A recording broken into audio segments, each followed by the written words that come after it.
শীত যতই এগিয়ে আসছে ব্যস্ততা বাড়ছে সাভারের বিরুলিয়ার গোলাপ গ্রামের চাষিদের। সারা বছর চাহিদা থাকলেও বিজয় দিবস সহ বিভিন্ন দিবস কেন্দ্র করে এই মৌসুমে তা বেড়ে যায় কয়েক গুণ।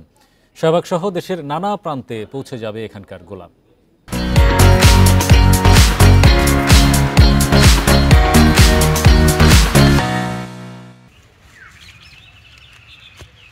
সাভারের বিরুলিয়ার গোলাপ গ্রামের চাষিরা দিনরাত ব্যস্ত বাগান পরিচর্যায়।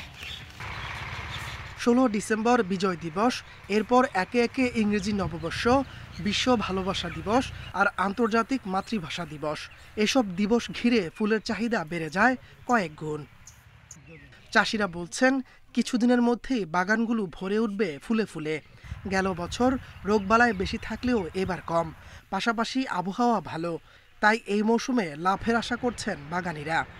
জানুয়ারি মাস, 14 ফেব্রুয়ারি, 26 মার্চ থেকে বিক্রি করি। আমরা শাহবাগ লয়ে যাই, কি আগারগাঁও লয়ে যাই। যেমন গত বছর আমরা যে পরিমাণ টাকা খরচ করছি, অসুখ লেগে গেছিল, অসুখের কারণে মানে ওই টাকাটা ওইটা আসেনি।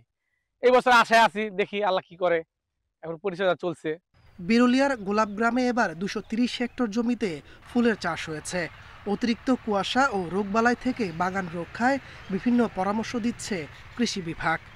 কুয়াশা হওয়ার কারণে আমরা অনেক সময় এইখানে হচ্ছে যে ছত্রাকনাশক এবং কীটনাশক এটি আমরা গোলাপের চাষিদেরকে দিতে বলি, এবং এটি অন্ততপক্ষে 7 থেকে 10 দিন পরে 2 বার হচ্ছে যে আমরা দিতে বলি। এতে করে হচ্ছে যে গোলাপ যেমন হচ্ছে যে ভালো থাকবে, তেমনি হচ্ছে যে এটি মারা যাওয়া থেকে রক্ষা পাবে। সারা দেশে গোলাপের চাহিদার সিংহভাগই পূরণ হয় বিরুলিয়ার গোলাপ গ্রাম থেকে। Independent news.